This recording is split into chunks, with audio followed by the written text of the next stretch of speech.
नमस्कार मित्रों, astro adviser में आपका एक बार फिर से स्वागत है। हमारा जीवन ग्रह नक्षत्र से प्रभावित है।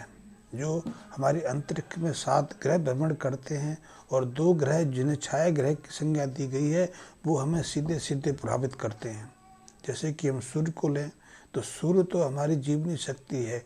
सूर्य से हमें जीवनी शक्ति की प्राप्ति होती है, प्राण शक्ति की प्राप्ति होती है। सूर्य के माध्यम से ही हम जन्म लेकर इस पृथ्वी पर आते हैं और सूर्य की शक्ति से हम जीवन भर स्वस्थ भी रहते हैं, विभिन्न क्रियाकलाप भी करते हैं।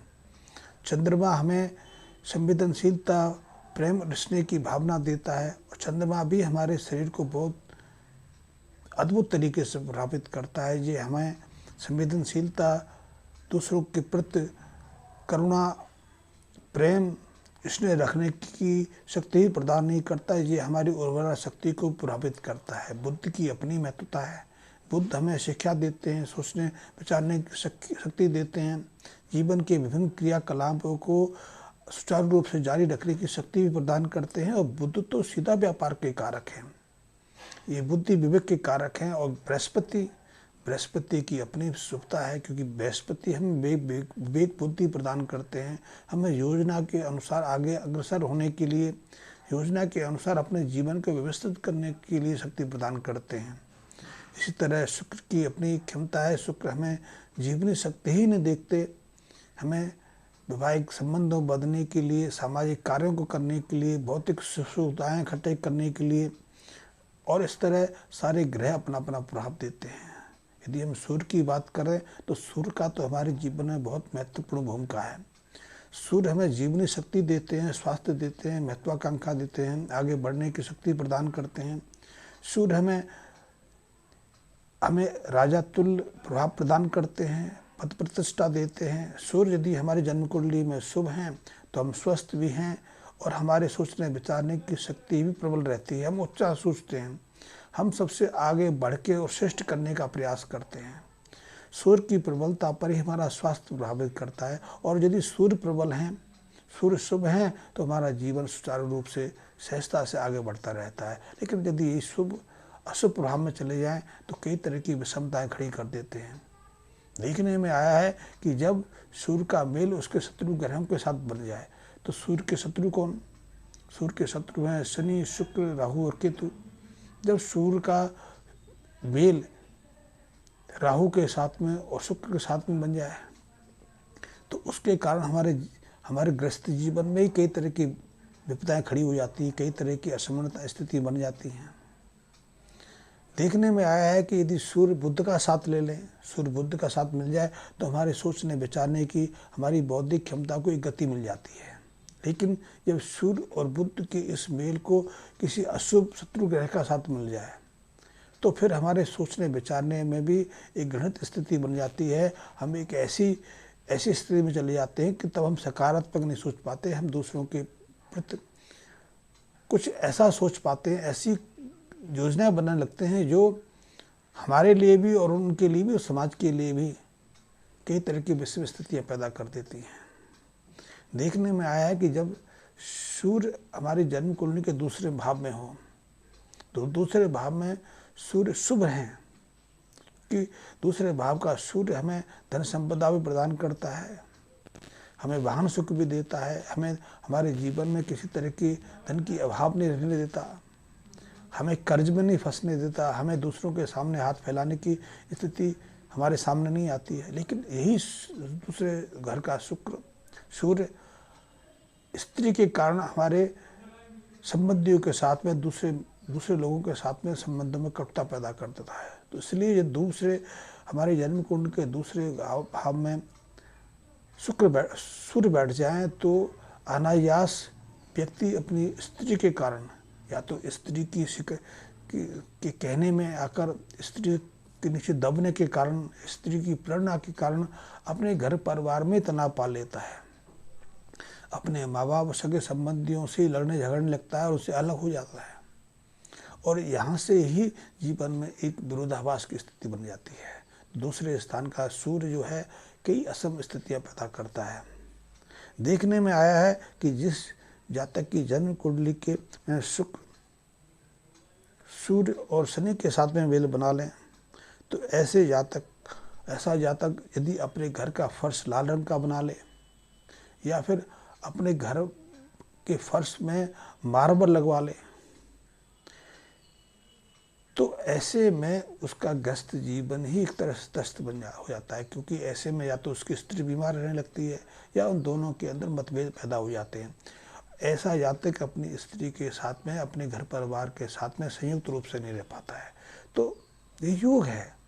योग ये है कि यदि शुक्र, सूर्य और शनि का मेल बन जाए और हम अपने घर के फर्श को या तो लाल रंग से रंगवा लें, क्योंकि पहले तो सीमेंट को लाल रंग में हम डाल के अपना फर्श बनवाते थे, फिर हमने आजकल मार्बल लगवाना शुरू कर दिया, बीच में चिप्स भी आई, चिप्स में भी हम लाल रंग डलवा लेते थे, या फिर लाल रंग की हम साइडों में परत बिछवा देते हैं, या लाल रंग की टाइलें अपने बाथरूम में, अपने फर्श में, अपने डाइनिंग रूम में लगवा लेते। इससे सूर्य की अशुभता बढ़ जाती है और ऐसे में या तो स्त्री के नीचे दबा रहता है, स्त्री उसके मध्य सहजता का संबंध नहीं बन पाता और ऐसे में व्यक्ति स्त्री के कारण अपने पिता से संबंध तोड़ लेता है या फिर लड़ने झगड़ने पर उतारू हो जाता है। तो ऐसे में सबसे पहले तो यही काम करना चाहिए कि हमें अपने फर्श को लाल रंग का या मार्बल का नहीं होना चाहिए। मार्बल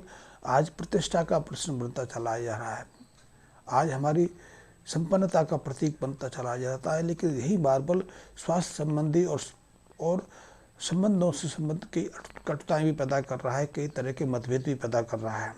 देखने में आया है कि जब राहु सूर्य 4 ग्रहों के साथ में, चाहे वो एक बुध को छोड़कर एक साथ बैठ जाएं, तो ऐसा शुक्र व्यक्ति का जो जीवन साथी होता है, यदि स्त्री है तो उसका पति और पति है तो उसकी स्त्री, ऐसे 4 ग्रहों के एक साथ बैठने से जीवन भर त्रस्त रहते हैं, उनको किसी तरह की शांति नहीं होता है। घर में पैसा है तो पैसे की शांति नहीं, उनको और चाहिए। यदि वो स्वस्थ हैं तो स्वस्थ नहीं रहते, फिर निरोगता होती है, लालच बढ़ जाता है। संतान है तो संतान के प्रति वो पूरी तरह समर्पित नहीं रहते या संतान से ज़्यादा आशा रखते हैं, तो ये ग्रह भी एक अशुभ योग बन जाता है। तो ऐसे में यदि दूसरे स्थान पर सूर्य है तो भी हमें सचेत हो जाना चाहिए। यदि सूर्य का साथ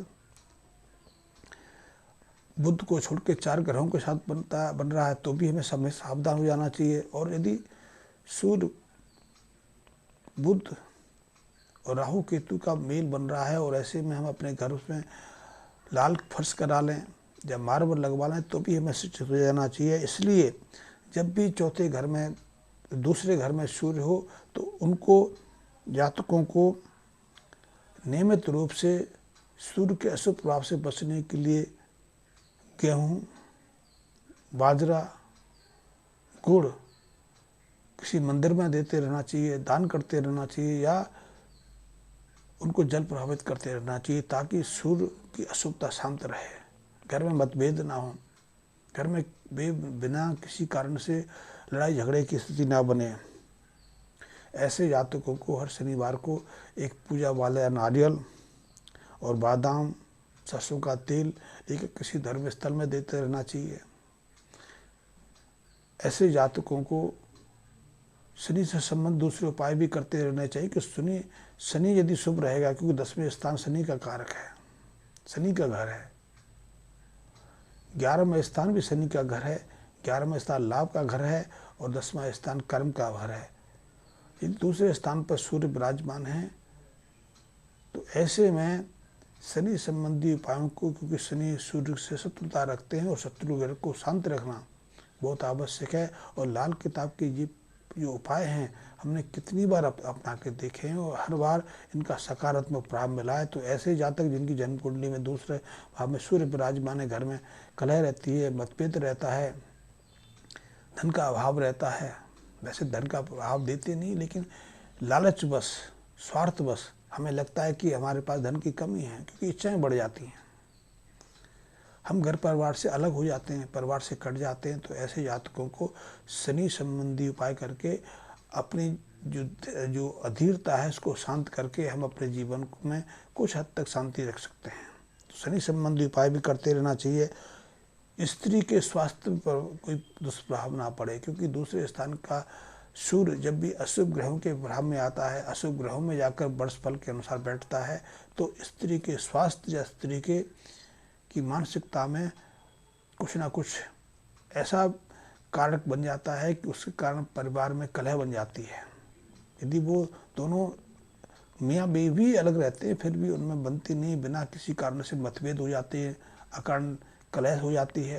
तो ऐसे में ऐसी स्थिति ना आए तो भी शनि संबंधी उपाय करते रहना चाहिए। और ऐसे में यदि एक उपाय और भी कर लिया जाए, वो उपाय है कि रात्रि को अपने सिरहाने तांबे के या कांसे के पात्र में दूध भर के उसको या तो किसी कांटेदार वृक्ष के ऊपर की जड़ पर छोड़ना चाहिए, या फिर रात्रि को तांबे के पात्र में जल भरकर प्रातःकाल उस जल को स्वयं पी लेना चाहिए। स्वयं पीने से भी सूर्य की शांति हो जाती है, क्योंकि इस उपाय को करने से चंद्रमा पहले से रहते हैं और सूर्य चंद्रमा से मित्रता रखते हैं। मित्रता चंद्र अपने मित्र को शांत रखने की स्थितियाँ पैदा कर देता है। तो ये उपाय भी हमारे विचारों में संतुलन स्थापित करने में, अपने संबंधों में स्थिरता लाने में बहुत महत्वपूर्ण भूमिका निभाता है। तो आप इन उपायों को कर सकते हैं।